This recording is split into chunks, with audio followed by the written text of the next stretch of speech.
Assalamu alaikum wa rahmatullahi wa barakatuh.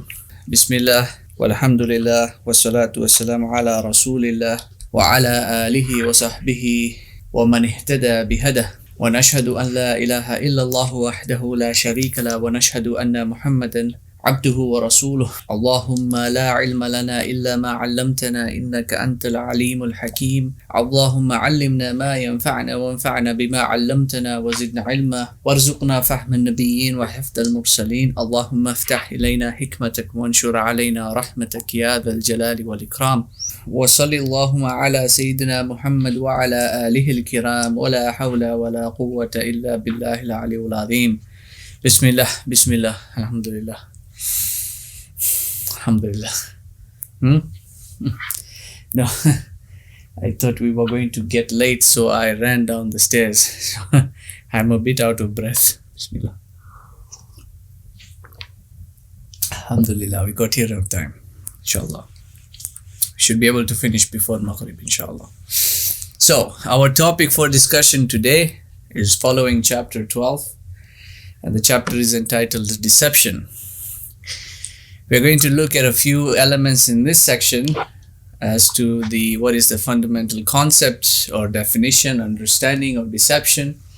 And we're going to look at one particular element of deception that pertains governance. And the reason I have chosen this is because I feel that all other philosophies and ideologies that are deceiving in and of themselves come from this umbrella. And since I wanted to write this book as a universal, including universal elements, rather than to discuss particulars in them, I chose this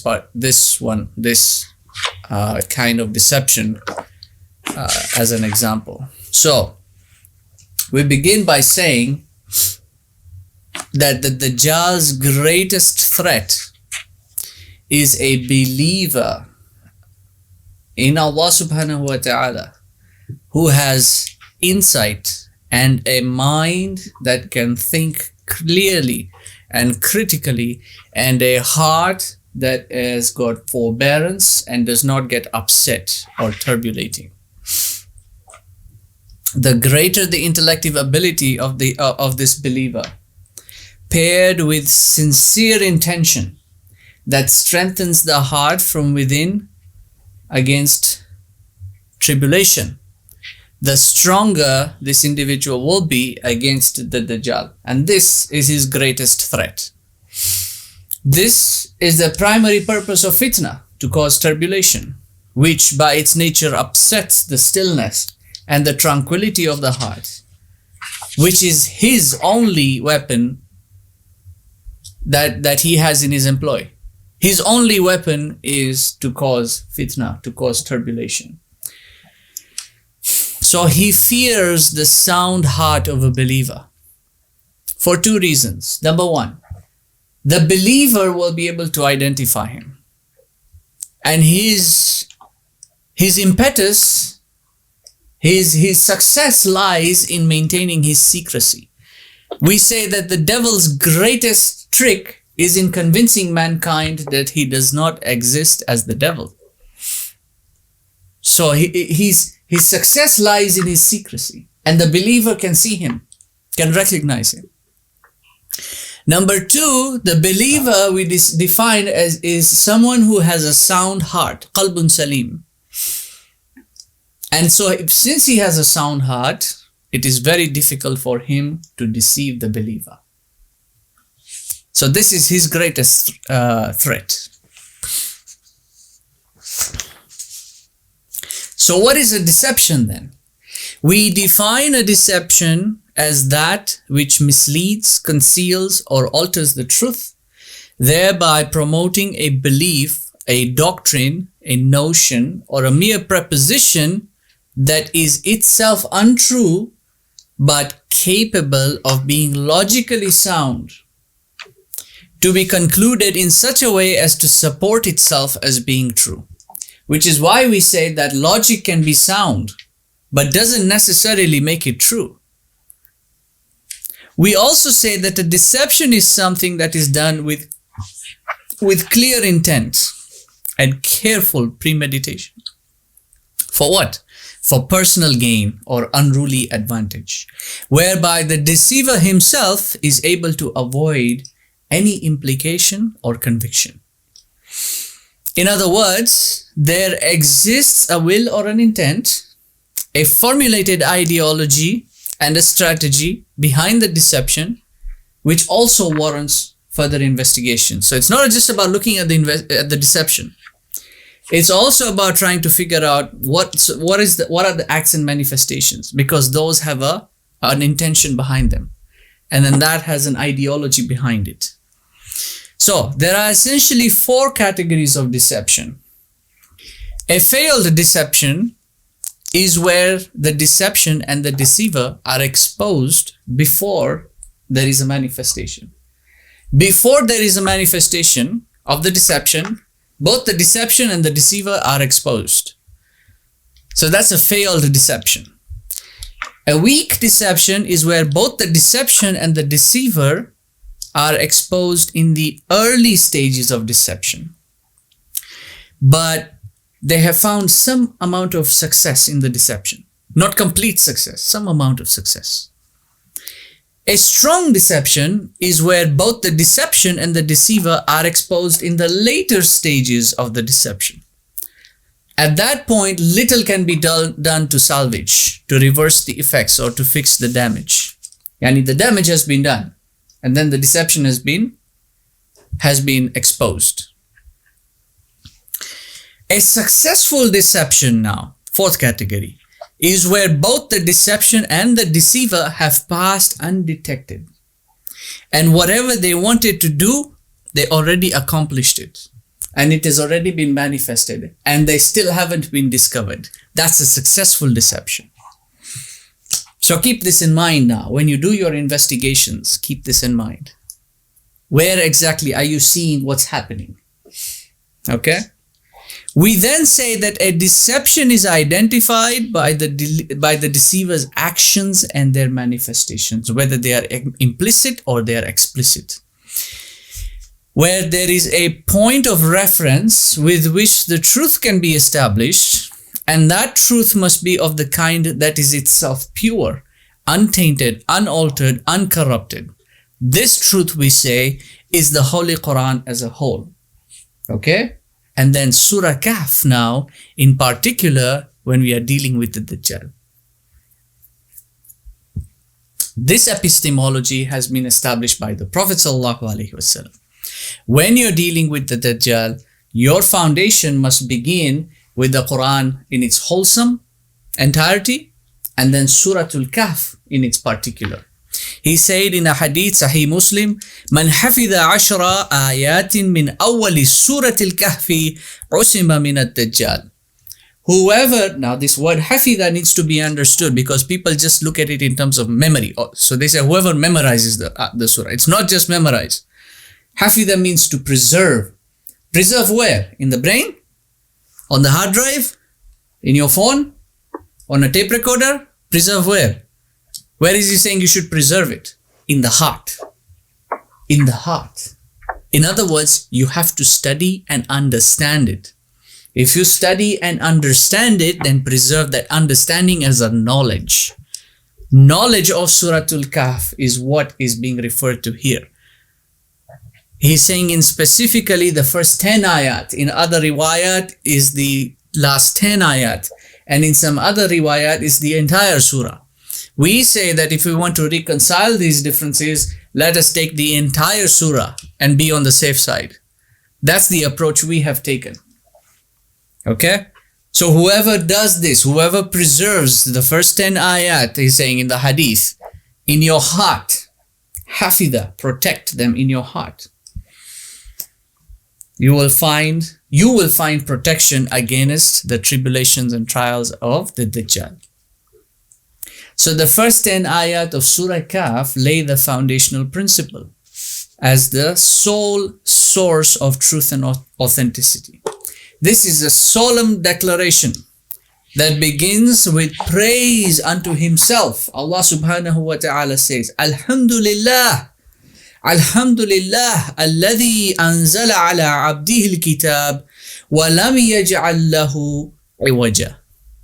Praise be to Allah, who sent down upon his servant this kitab, this Qur'an, and in it he has placed nothing of a corruption. There is no corruption in it.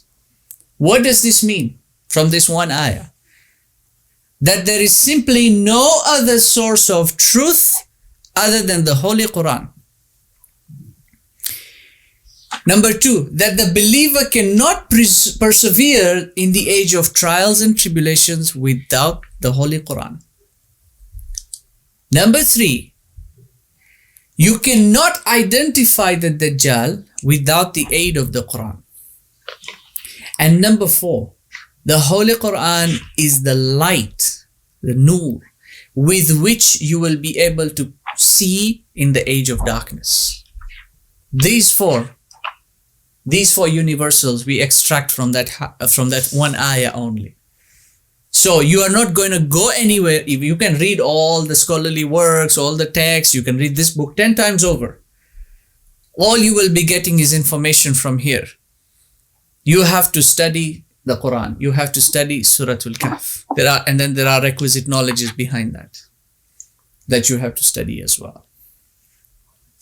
So we say that true and successful perseverance and endurance, true protection from the Dajjal, does not come from the mere form of memorization or rogue recitation, but from a deep study and understanding of the Quran.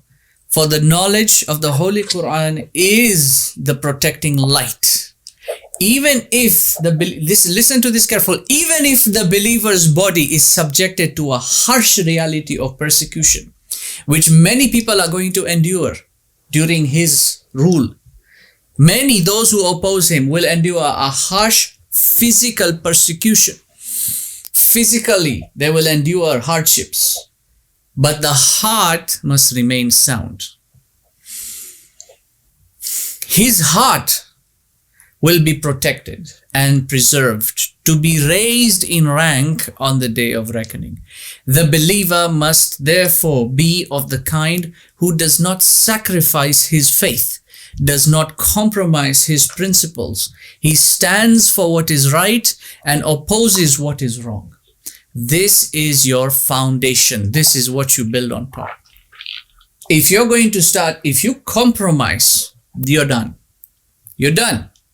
This Circus 19 that happened, with everybody compromising, all the compromises that the masajid made, done. You're not getting any further than that. They say social distancing, you do your salat social distancing. They say put on mask, you do your salat with mask. They say limit 10 people, you only close the doors. When the 10th person goes in, you shut the door of the masajid for people to enter. These are compromising principles. They can hold me to task if they want. I don't care. They can do whatever they want. Okay? They can do whatever they want. They can justify it whichever way they want. I know they'll give me the fiqh and the this and the that and all that. I don't care. You compromise, done. And that's what happened.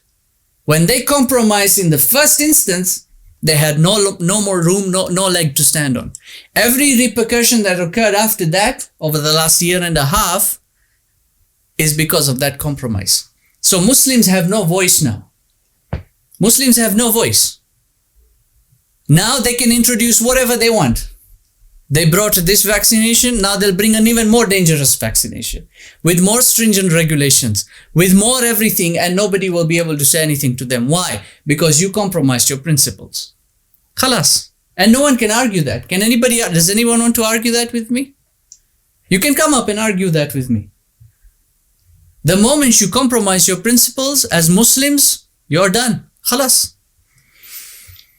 So the thing I want to look at here, the one thing that I say from my opinion that acts as an umbrella for all the other deceptive forms and ideologies and philosophies and proposals and propositions and everything else that comes in form are actually coming from this one umbrella, from my point of view.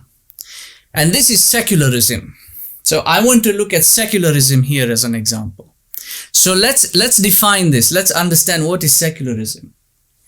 In an ideal civil structure, and you should read this and look at the references I've given and additional books to which you can also take a look at and understand. It's important. Muslims need to study this. It's very important to study and understand what secularism really means and what are the different terms used in that category. Understand what secular is, understand what secularism is, understand who a secularist is, understand what secularization means. Okay, secularism, let me just give you guys a bit of a background. Secular is the object. The system is called secular. So any system, if it's a system, it can be called secular. Okay, so a system, and we'll define what the word secular means.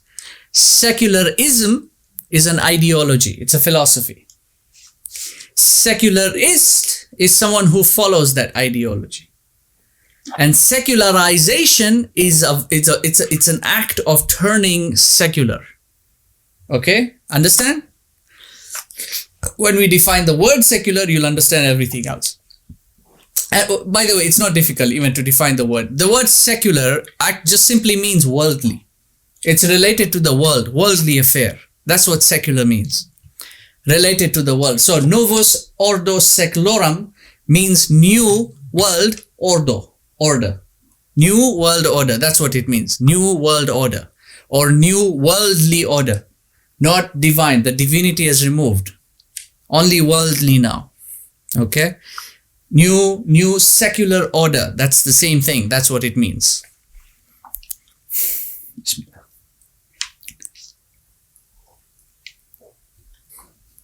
So, in an ideal civil structure, the law takes on two primary forms. The Constitution, and then you have the statute. You have the Constitution and the statutes. These are foundational. The Constitution is the principle. It's the foundational principle upon which the rest of the law is built. The statute is built on the Constitution. In Islam, this would be the Sharia and then the fiqh. So the Sharia is the Constitution. And then the fiqh is built on the Constitution. It's derived from the Constitution. The fiqh could be looked at as statute. Now, the interesting thing, the difference between what you would call the Islamic way and any other way, the secular way, is that Constitution can be changed. Number one. So you get these amendments, First Amendment, Second Amendment, like I'm taking the US Constitution as an example. But in other countries, it's more or less the same. Okay, so you get amendments and bills that are passed to amend the Constitution. The same case applies to statute. The statute can be changed.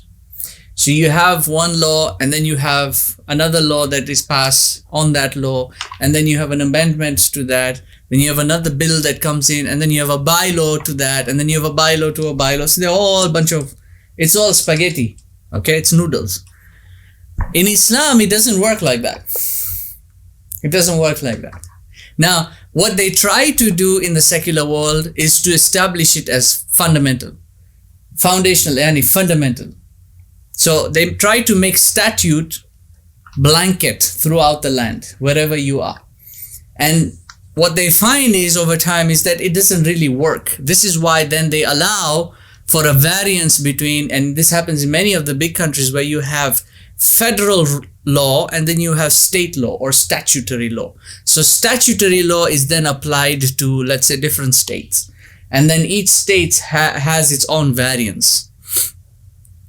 And then federal is sort of the umbrella now over all of them. These are all different hierarchies, and it's good to know them. It's good to study them. In Islam, it doesn't work like that. In Islam, the Constitution doesn't change. The Constitution has never changed. The Sharia has never changed. What changes is the fiqh.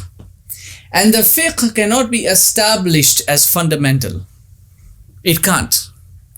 The fiqh cannot be established as fundamental because you have different people looking at the same Sharia from different perspectives. What the Ijma' eventually came in, because then you had different madahib, different schools of thought. The Ijma' then centered on these four major schools of thought. So you have four madhab, the major ones. There are still a lot of other minor madhabs around. Some are contemporary. They've come up recently. And you still had other madahib during that time also that were recognized, but they didn't really endure. So these four endured. And then in these four, you have variances as well. Primarily because circumstances keep changing. So different people in different regions experience different issues, and those issues need to be dealt with in a localized manner. And then across the Muslim world, what ulama will do, if they do this anymore, but what they would do is consult one another. Okay, so what did you guys do when this happened? Oh, we did it like this and like that. Okay, so then they will adapt that fatwa and then pass it in their locality or something of the sort. I'm just giving you general examples instead of going too deep into it. The reason why I'm explaining that is that it's important to understand the variance between the two, because people are doing a lot of comparatives. And this comparative, you see, you can make the comparatives on the particulars, but universally these two are completely different entities. The Sharia that Allah subhanahu wa ta'ala has ordained and that which man has made are two completely different entities. In the particulars, you might find some similarities. For instance, in Islam, a murderer, one of the punishments for a murderer is to put the murderer to death. Capital punishment, right? Now, a similar case is also adapted in certain governments around the world, those who apply capital punishment. They do. Now, you could say that that's a similarity between the two. But that's a particular similarity. Why? If you take the US, for example, you'll find that not every murderer is put to death, is given the death sentence.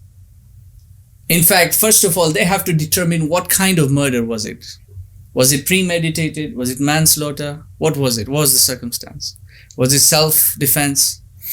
And then when the person is convicted, then the sentence is decided. Even then, they look and see, okay, what was the age of the person? Was he a juvenile? Then a different sentence is given. Was he sane? Because some lawyers, they plead the insanity plea. It's called the insanity plea, where the person gets sent to like an asylum instead of being sent to prison. So many different things can be applied in that sense. So when it comes to such a thing, you will find that the particularities, even though principally they're similar, there are variances in the particularities. And as far as the entire Universal Institute is concerned, between the two, there are vast differences, vast differences. In Islam, the Sharia is not only in place for the greater good of mankind, it is in place for the greater good of man existentially. For the existential good. It extends to man's righteous conduct and cultivation, integral with the rest of creation. The Sharia that Allah subhanahu wa ta'ala has established under Islam guides man towards giving due consideration to his actions and their manifestations outside his egoistic confines. It's not just about governance. It's not just about state governance.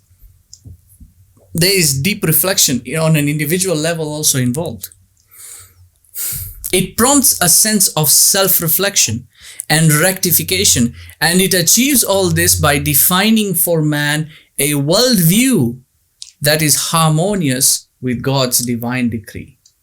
Your worldview is now based on revelation.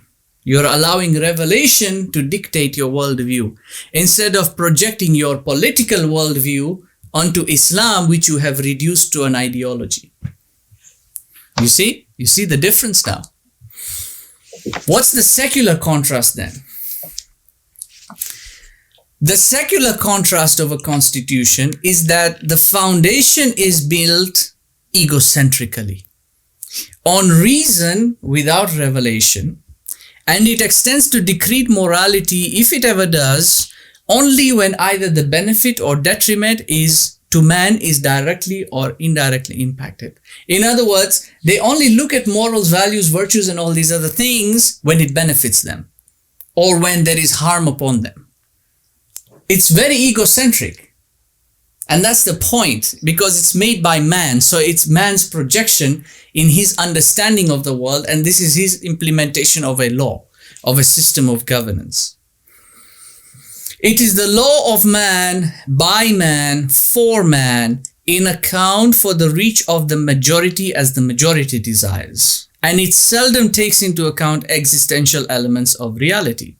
This is the Republican democratic dialectic. It allows for the greater acquiescence to forward an accord, and it is rightful in its ambition, but not necessarily accurate. It's rightful. Because when you don't have religion, and for most of these people, they didn't have religion.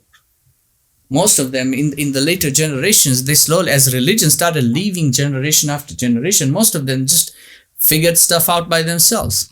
So if you assume a reality whereby there is no religion, there is no decree from Allah subhanahu wa ta'ala, there is no constitution, what do? Then this is what you would establish. And so we say it's rightful in its ambition, as far as the ambition is concerned. And we're saying the same thing about all these other Khilafat movements and whatnot. Okay? Hizb ut-Tahrir and Hizbullah and Muslim Brotherhood and all these other organizations. Rightful in the ambition, but not necessarily accurate.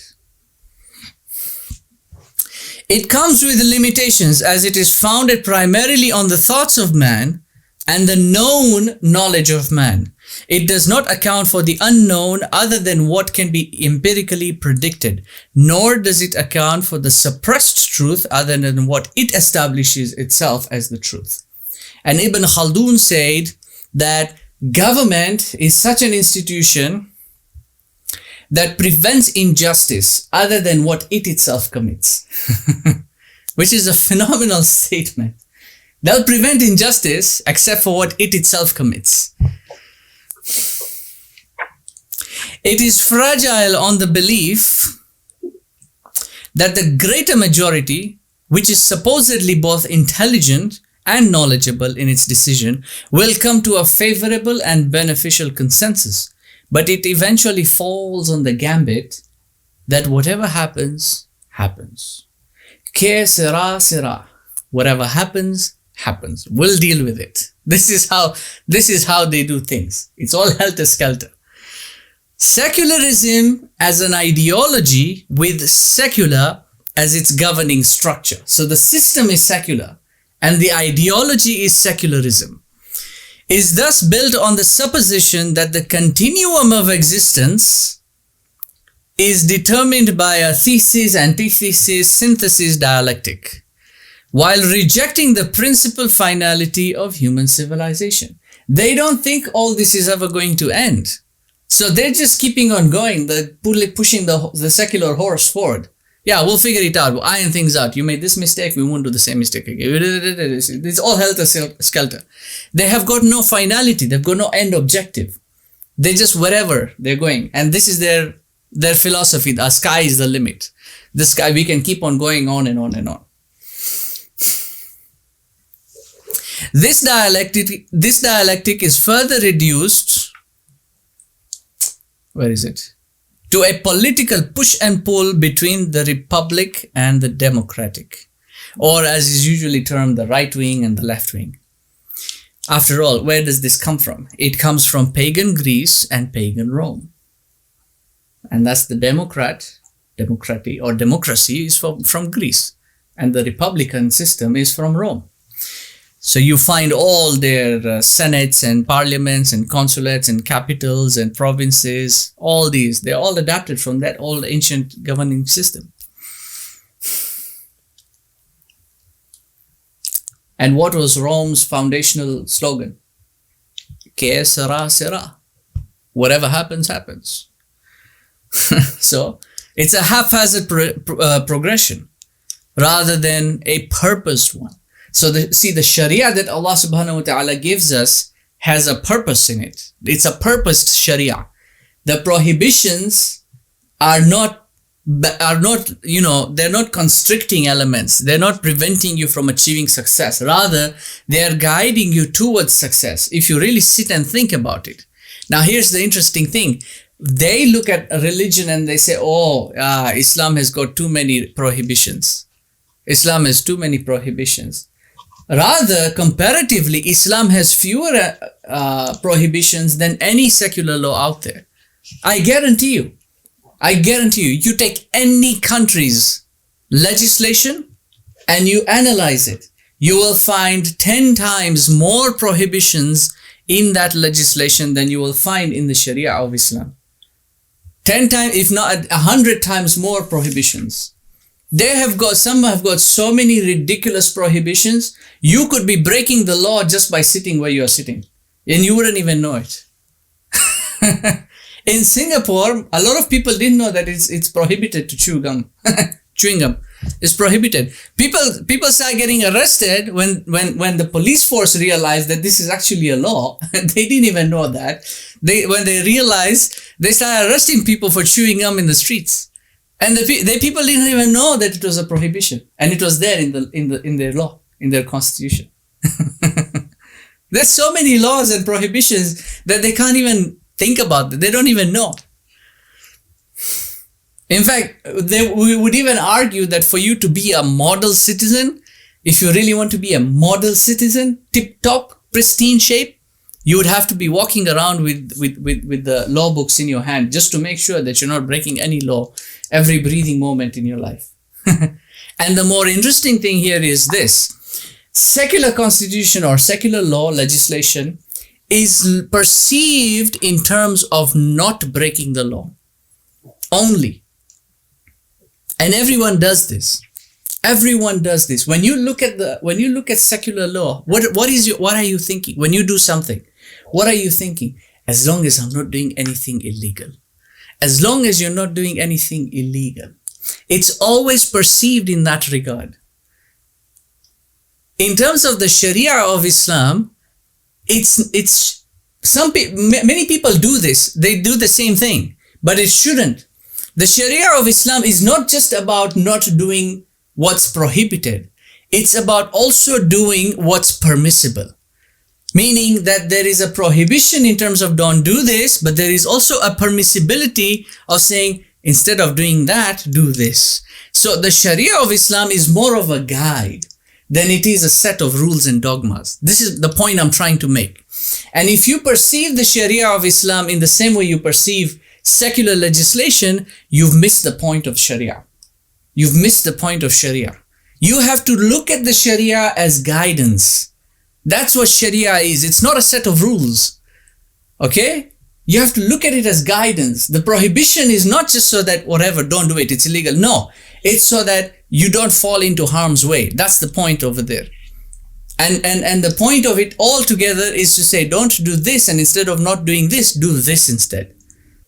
You see? So Socrates also presented an argument for democracy as one possible manner of governance. One possible manner of governance, not the standard of governance. What these people have done is they've turned it into a standard of governance. There's no other governance.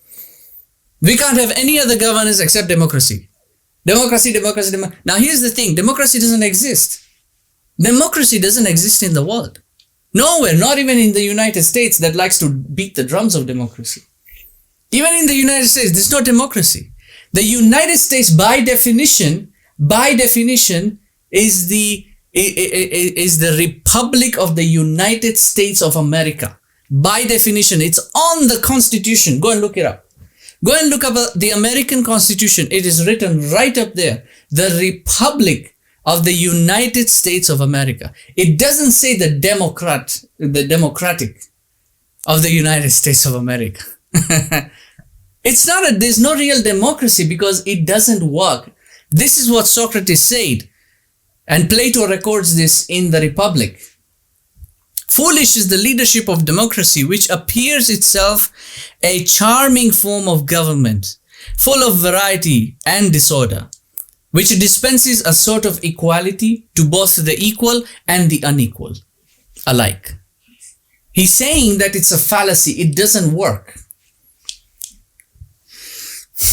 He argues that for the people to elect their constitution, they must be in the very least educated enough to understand the constitution and its repercussions. For how can an uneducated people be the ones to elect a just leader on the mere merit of having the right to vote and nothing else to ratify their election?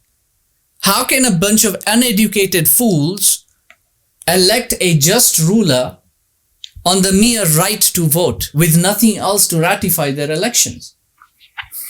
They must be educated enough to understand the constitution and the repercussions of it. And how can an election be determined on the merit of a majority count when the majority is likely to be least academically qualified to cast its vote? Is the vote of an intelligent and educated man to be likened as equal to that of a fool? And by and large, every society has got a greater number of fools than it has of intellectuals. And just because you have a high graduation rate doesn't mean you have a large number of intellectuals. Because what did we say? You can be academically proficient, doesn't necessarily make you intelligent. Doesn't make you an intellectual. Intelligence is not given, it's not traded. It's not you go and buy it somewhere. Oh, you go to college and you pay your fees, so now you got intelligence. That's not how it works. Intelligence is inherent in every human being as an intelligent species. It grows if it's nurtured. It diminishes if it's neglected. It is an essential attribute which, when it is used correctly, can benefit. When it is used incorrectly, can destroy. We're not talking about the intellect. The intellect is the faculty, the rational faculty. Intelligence is an ability. And not everyone has the same ability. Some people have a stronger ability, some people have a lesser ability. Those who have a stronger ability are under the obligation, the natural obligation, to help those who have a lesser ability by teaching them, by nurturing them, by helping them grow. And those who have a lesser ability, upon them is the obligation to make the effort to learn. They have to make the effort to grow. Intelligence is an ability used to acquire and apply praiseworthy knowledge and relevant skills. The benefit that is drawn is that of knowledge, enlightenment, prosperity, and as an ability it can vary from self to self, but it is inherent in every self. Therefore, no one can use the lack of intelligence as an excuse, just as well no one can use ignorance as an excuse. Intelligence therefore dictates logic, and logic demands an explanation for how a democratic constitution that's based on speculation and gambit. This is the question we are asking. If you are intellectuals, as you suppose yourselves to be, okay, then how is it that a democratic constitution that's based on speculation and gambit, whatever happens, happens, how can that be established as a structure of governance? Isn't it strange? When God Almighty has sent forth His messengers with a constitution that has been drafted in the heavens for the benefit of man, both in this world and in the hereafter, not just in this world. So the West, it's not that they were always godless. No, they had Christianity, didn't they? For the most part. Even when they went to America, most of them were Christian. Most of them were Christians. So what happened? Where did secularism then come from? Why did they kick the bucket on the God's constitution and decide to apply their own?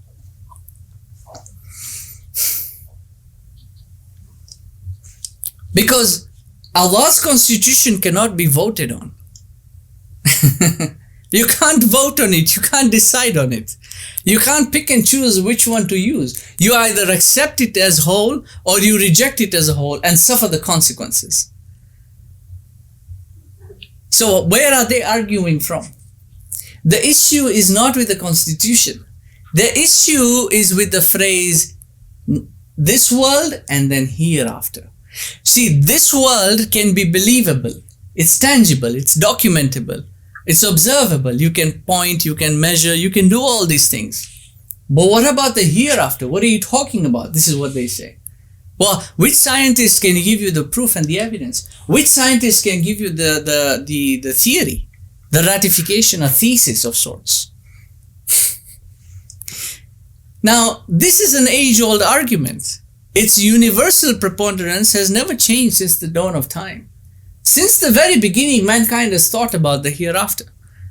The only aspects that have changed are in the articulations of its particulars and semantic forms. That's the only thing that's changed.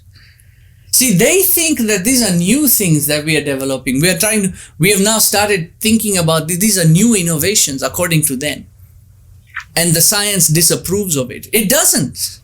The science actually ratifies it if the science is used in the right way. This is what the Muslims did. The Muslims, when they looked at the sciences, they applied it in that way and they ratified the akhirah with the sciences. So if you read some of the theories and explanations in the texts that the Muslim scholars had, the sciences that they developed, alchemy, mathematics, physics, astronomy, all these sciences, ratifies what Allah says about the akhirah.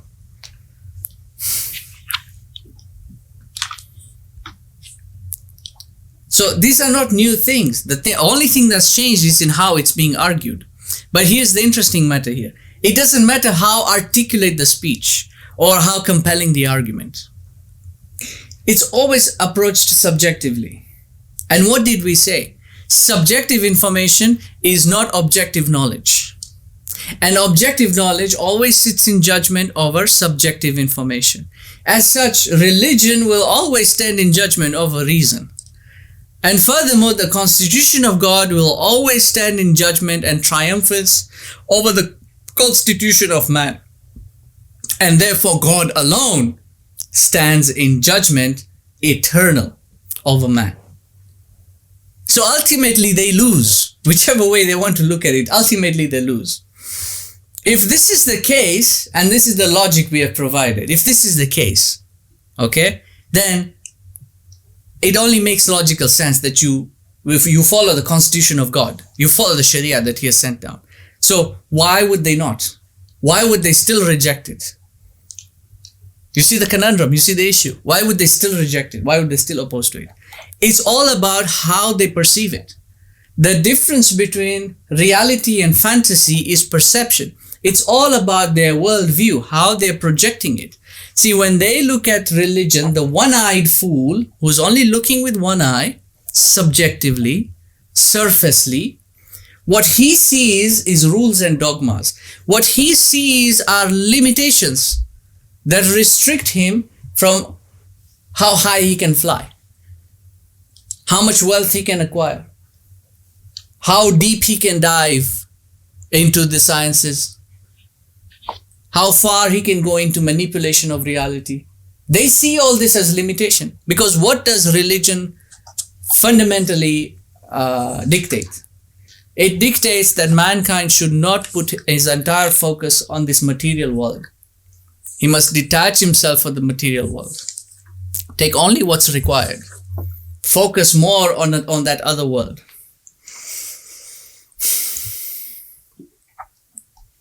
But the one-eyed fool doesn't see that. And then what happens? What happens to him?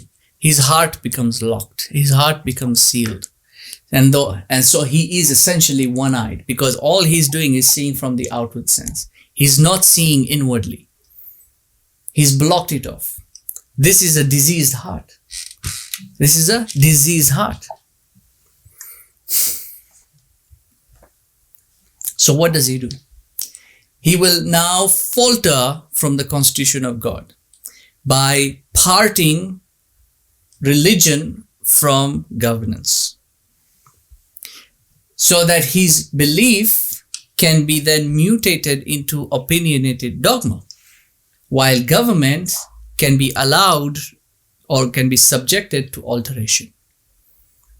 Because so long as the constitution of God is maintained, man cannot develop his own beliefs. He can have an opinion. You can have an opinion, but you cannot develop your own beliefs. Your belief has to be solid with the aqidah. That's why you have 6 pillars of iman, 6 pillars of belief. You cannot change that. You cannot alter the governing system. That's why you have 5 pillars of Islam. You can't change that. You have to follow that. And so man has no control over the Sharia. This is why we say Sharia exists independent of what you think. You can do whatever you want to do, manipulate the fiqh, bring new fatwas, cancel the old ones, do all the stuff you can want to do to justify your own actions. Sharia is not going to be affected by your actions. Rather, you are going to affect yourself by your actions.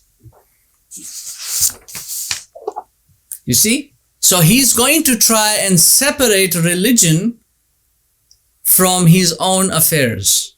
This is called secularization. This is the separation of religion from state affairs. Now, note the subtle difference. There's a very subtle difference here. See, they are not separating state from religion. You can separate state from religion, and you can argue the case and it becomes a valid case by saying that insofar as the mundane affairs are concerned, we don't need religion to govern that. You don't need religion to tell you where you should build a road or how many taps you should have in the house. You don't need religion to tell you that. You don't need religion to tell you where the electricity poles should be fit up. Municipal matters don't need religion to dictate. You see, those are state affairs. Those are mundane, what we would call mundane affairs. As far as just general governance goes, you don't need religion to tell you how you should line up the houses and the blocks and the city grid and how you should build the municipality. You don't need religion to tell you that. But you do need religion to sit in judgment where reason fails.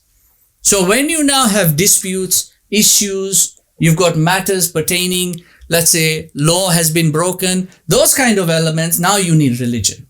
You need religion to govern you. You need religion to guide you in those matters. Okay?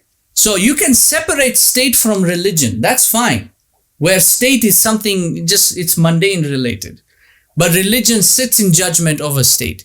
What they are doing is the other way around. They are removing religion from state so that state can be independent and religion has nowhere, it's thrown, it's gone over there. Remove it, put it somewhere else. This is what they are doing. That's secularism. You see? And they're doing that so that the state can now be free. Now we are free. Now we can do whatever we want to do. What did I say about freedom? Try this. Who has their phone? Do you have internet? You have internet? Okay. Google the word freedom. Tell me what the definition is.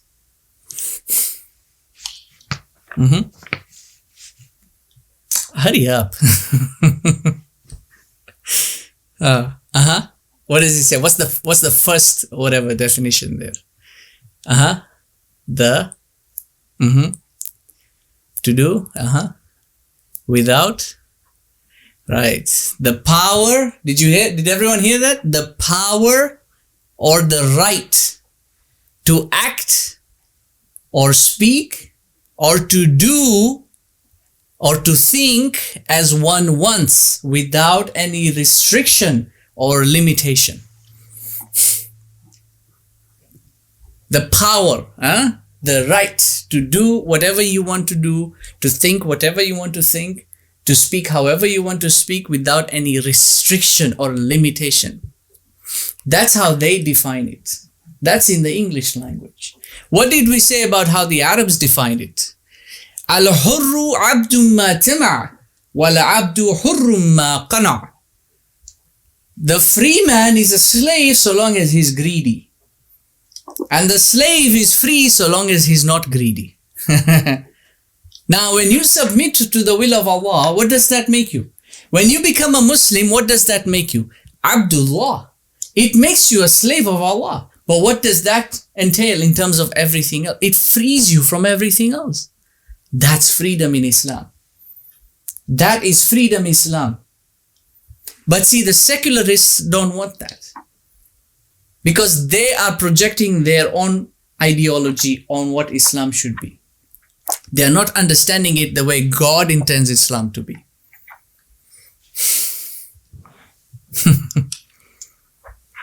Because the true believer does not see limitations. What the true believer sees are protective barriers that prevent him from falling into and getting anchored into this world at the expense of his hereafter. That's what the true believer sees. The one-eyed sees it as limitations that prevent him from acquiring everything he could possibly acquire from this world. This idea of secularism is now where you will find all the other ideologies derived from. Capitalism, socialism, communism, paperism, this ism, that ism, all the other isms. No, I just made that up. Paperism, it doesn't. I just made that up. Yeah. Now, as an intellectual being, you have to question this. If you are intellectual and you say you are intellectual, you have to question this. What is the value of this secular system that is so evidently flawed? The dialectic argument to justify a secular world is often posed as a continual ironing out of the kinks. This is what they say. Yeah, there are flaws, there are issues, but we are continually working through them. Mankind is progressing. So we are always fixing stuff. Okay. Now, learn from your mistakes. Yeah, as it were. So we say, if this is the case, then you will always be fixing the democratic republic system until civilization comes. You'll always be fixing it.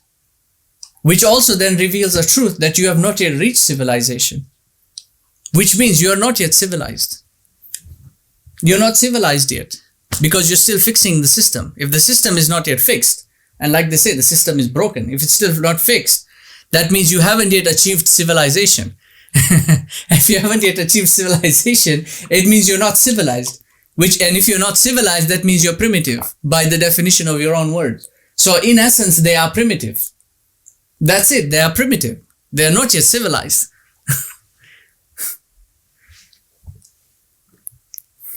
So modern civilization as a term, the word modern civilization is just an arbitrary term. And whatever pride that they take in it is just a hollow sensation. There's no value to it.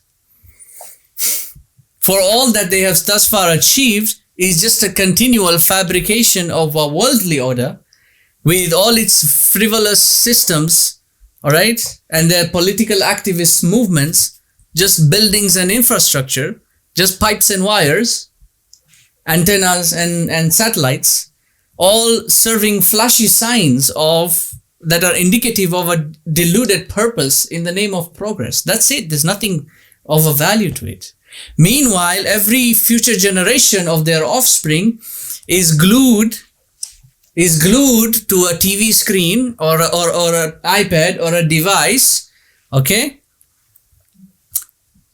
Entrenched into that, deeper into superficial phantasms of moving images in a virtual reality. That is to say, it's a senseless and redundant continuum altogether. It's a pointless system. It's not worth anything. The true believer, if you are a true believer is a true intellectual. Okay? He sees the flaw immediately. But the one-eyed draws a veil over it. That's the kafir. That's the kafara in between his two eyes. In his outward form, he sees everything is nice, fancy, everything is good, right? Green lawn, picket fence, fancy car, big house, capitalism. It works. That's what he sees in the outward sense. But he is ignorant to the reality of it. So he's doing what? He's covering it up. And the act of covering it up is an act of kufr. That's why there is kafara and in the middle of his two eyes, of his outward eyes and his inside. His outward sight and his inside. There is kafara in between that. And this is why they believe in a new world order. They want a new worldly order. Now, if you take the embodiment of Christ, as we discussed, the embodiment of Christ, and envision everything in its antithesis, its opposition, you will see the Dajjal. Take all these other isms and put them to the test. You will see the Dajjal there. Of all the isms, every single ism that is out there is a philosophy. Every single ism out there is a philosophy. You will see the Dajjal and his fingerprints right there.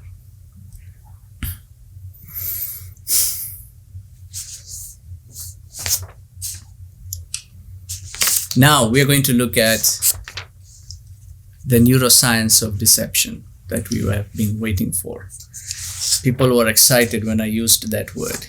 Big fancy word. I'm going to simplify it though. I'm going to simplify it. The word Dajjala, we said, is the act of lying using the truth. Either by disguising the lie or manipulating the truth for what? For a false outcome. Manipulating the truth for a false outcome. In this instance, the outcome is believed to be true since the input was known to be true. Follow my line of reasoning carefully. I'm going to go a bit slow. The outcome is believed to be true since the input was believed to be true. And this is because what happened behind the veil is not known. What happened behind the veil is not known. In many deceptive circumstances, a trick particularly used by con men and stage magicians is to ensure that the audience is entrained to the initial input or the initial condition. This is the initial condition and the final condition. They entrain you in the initial condition. They'll show you a bunch of cards. Look at these cards. Everything look good? Yeah. Everything is fine? Any issues? No. Okay, good. So that's the initial condition. Then they will do something, trick, sleight of hand here, distraction there, a little bit here, something else. And then suddenly, oh, there is a final input. Now, because you're seeing with your own eyes the card that he wanted you to pull out, you're seeing that with your own eyes, and then you also saw the initial input with your own eyes, that there was nothing there that could have supposedly caused any trickery. You're believing it to be true because the initial input you are given was made to look true. And so now the final input that you're also being given must be true. Even though you're not seeing any causal link between the two events happening, between the two conditions happening. This creates the wow factor. So those who go and see these magic tricks taking place, wow, how did you do that? Oh man, did you see that? How did you do that? Now, here's an interesting thing. I'll give you another example, a real example that you've all experienced. When you're watching movies, for instance, like all the action movies and stuff, right? You see all these special effects taking place, and you're in your mind. So you have the initial input already there in front of you. What is the initial input?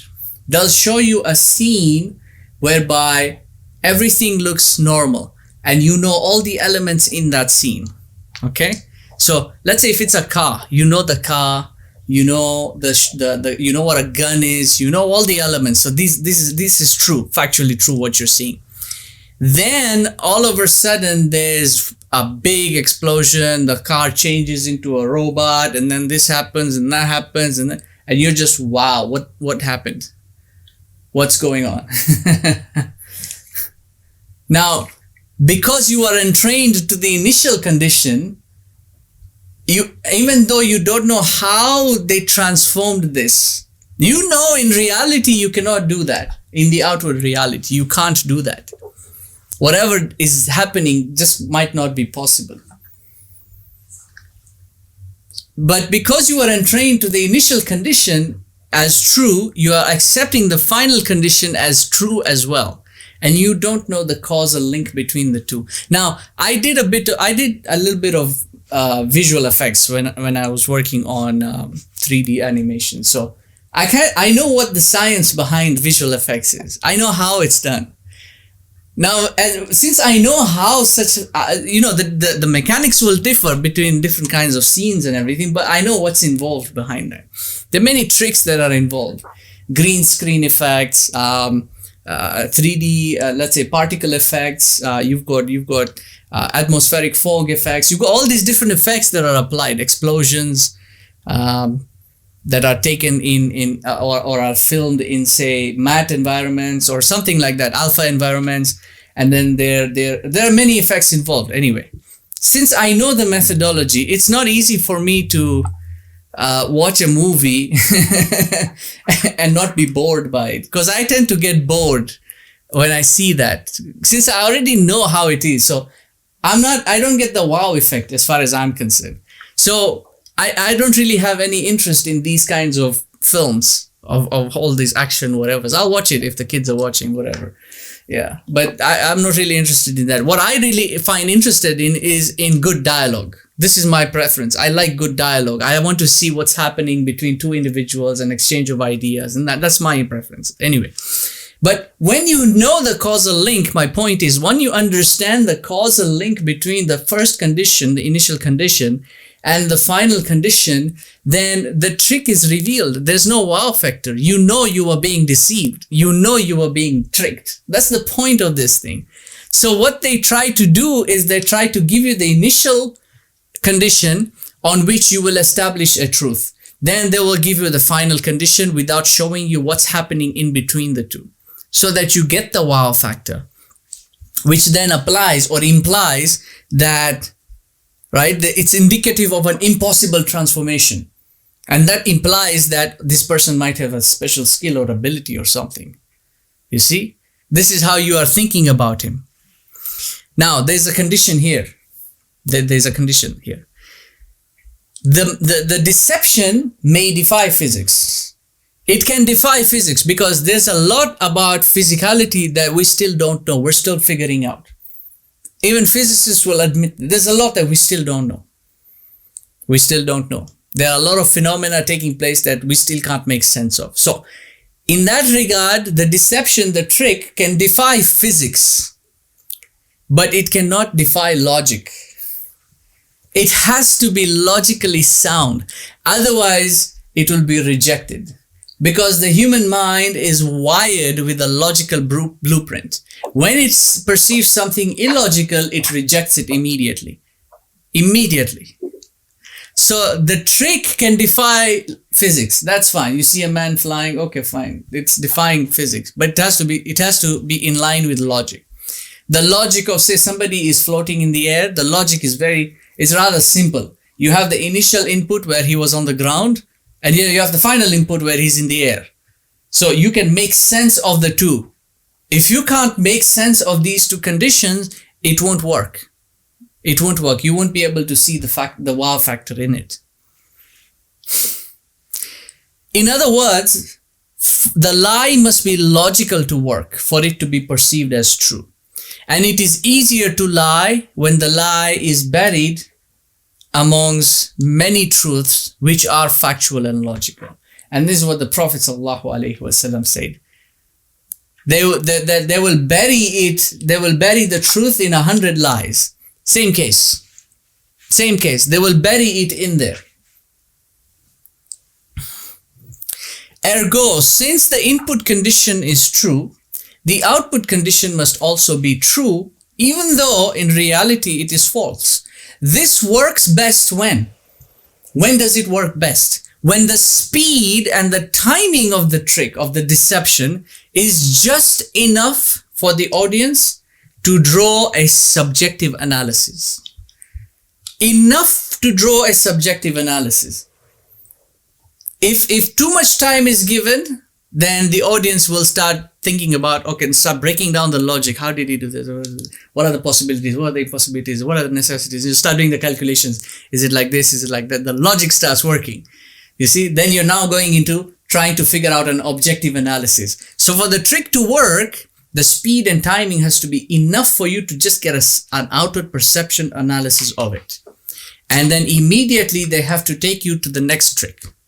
If they give you too much time to think about it, you're in trouble. I mean, they're in trouble. The trick there's a higher probability of it being discovered.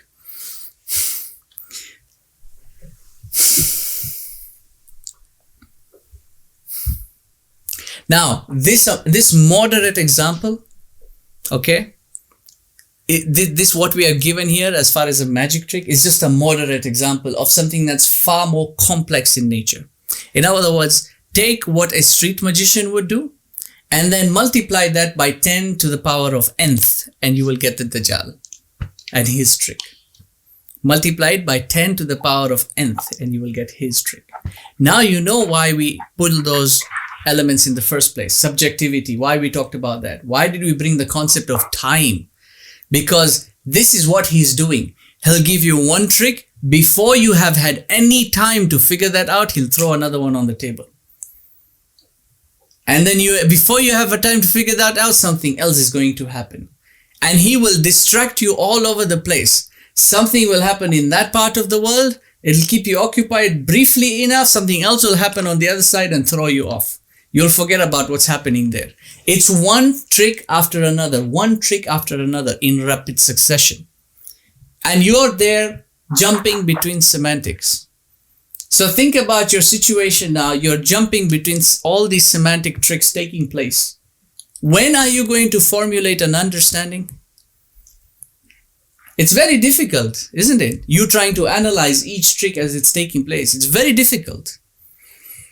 This is why we say when you have the requisite knowledge, then it is easier for you. It's very easy. So when the trick happens, you know how it works. Just like in my case, I know exactly how the visual effects are done. Or maybe not exactly, but I understand the mechanics of it. So when I see it, I'm not affected by it. When I see it taking place, I can figure out what's happening quickly enough. Before even the scene is over, I've already figured out the elements that are involved, what they could possibly have been using to make the trick work. And so it doesn't affect me in that sense, you see. The same case applies. Somebody who understands the universal elements of something, the mechanics of it, just general understanding, when the deception takes place, when the semantic event occurs, it's easy for you to put it in perspective quickly enough and move on. Before even, you might even beat him or to the destination. You might even beat him to the destination of the next trick. Let's take one last example, because I've seen this happening a lot of times, even in the Muslim world. Somebody can say the world is flat. You've heard that? Flat earth, okay? Yeah. Somebody can say the world is flat. Okay. How do they build this? The narrative is generated by conspiracy theories. How do they build this? It starts off as such. The government lied about this, and then the government lied about that, and then the government lied about this other thing. And so now it has been established that the government has been lying. This is the initial input. The government is lying. So this initial input, this kind of deception, is generated via a series of reasonable doubt. Reasonable doubts.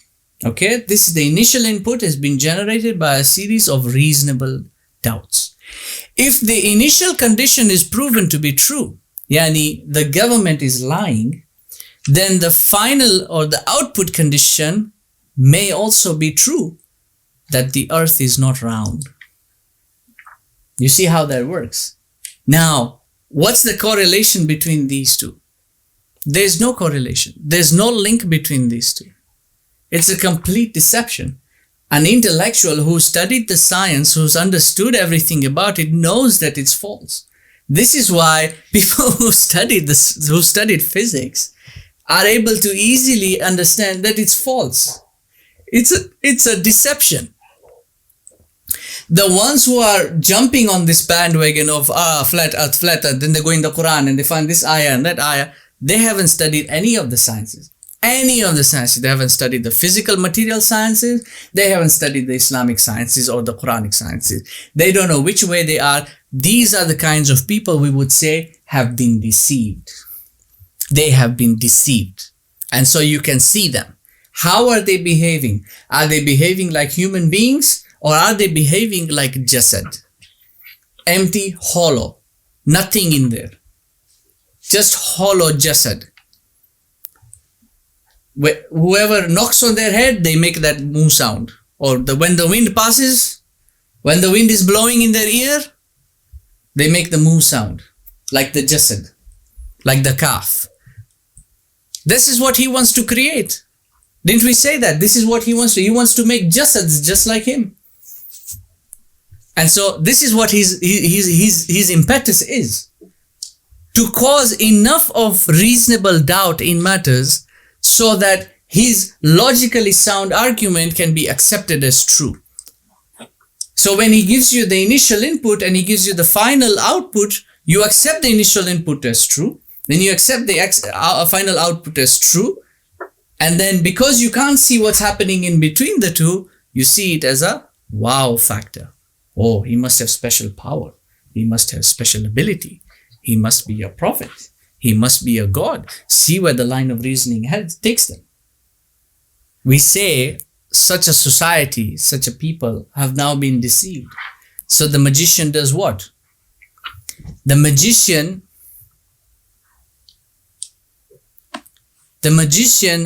in this case now appears to be the savior. Since he has now introduced a series of quote-unquote logical truths to something that he has shown from the initial input, initial conditioning, through to the final conditioning to be false. You see? So even though the thing is defying the physics, I've seen many people who argue the case of flat earth. Oh, I studied physics. I have a bachelor's in physics. I don't know what. And I am saying the earth is flat. See, that kind of an individual who say that even though, you see, the trick has defied the physics. The trick has defied nature. But because the logic sounds true, and because he only applied his external sight in subjective analysis, he was deceived. So we see here how the purpose of the lie is not to convince. His deception is not to convince you. That's not his job. His job is to deceive you. So his job is to create reasonable doubt. Enough to sow confusion, to segregate the masses, to divide and conquer, to make them easier to control and sway. And because you don't have the knowledge, the truth, because this is what we emphasize from the very beginning. We have been talking about the truth. Why have we been doing that? If you don't have the truth, then whatever truth he gives you, you will accept it.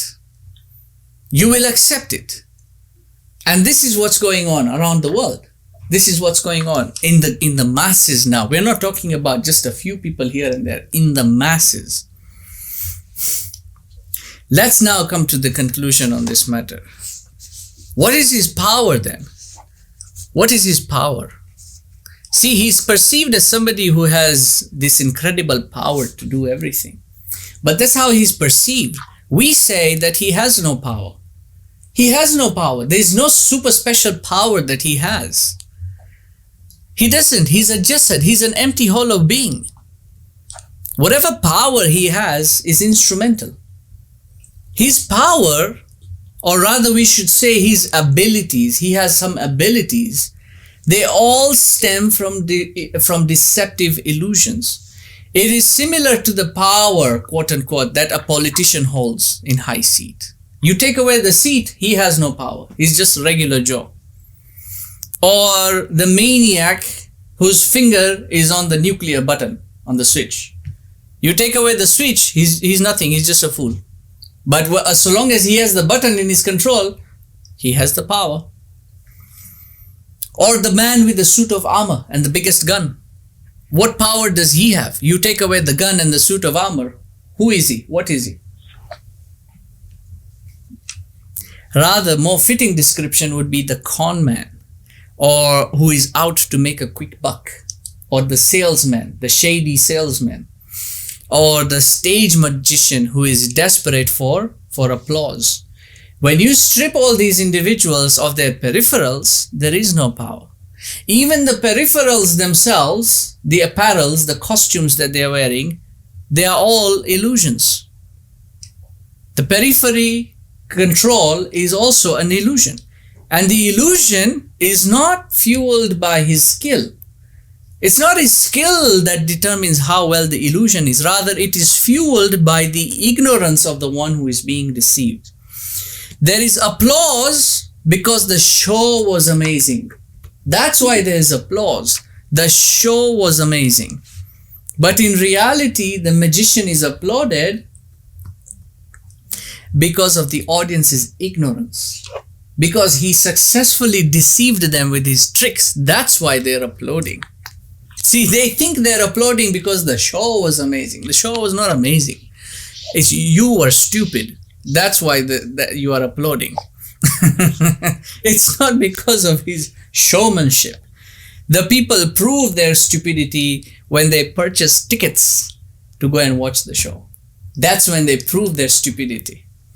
Now look around you in the world today. Look around you in the world. And we say that people are indeed stupid when they willingly exchange their hard-earned money, their earnings, for what they sweated for in the same Dajjalic system, to then go out and purchase tickets to be entertained by his games and the sports and the shows and the devices and the dramas and the everything. It's an insatiable material thirst, and he's preying on it. People have become utmost dependence on the systems that have been put in place. They can't function without these systems. They've been completely weakened. To the extent that whoever controls the systems, by extension controls them. Controls them. This dependency on technology. I've said this before, and you can do your own research if you want to see it. There are only two industries in the whole world that call their customers or clients, they call them users. They don't call them customers or clients. They call them users. Now, that doesn't excuse every other industry. The medical industry calls them patients. They are objects to be cut open and then to be put back together. Every other industry calls them consumers. They consume. This is them. They are consumers. But the only two industry that calls them users are the pharmaceutical industry and the technological industry. The pharmaceutical industry calls them users because people are dependent on those drugs to stay alive. They're dependent on their drugs, so they are users, just like drug users. That's a drug user.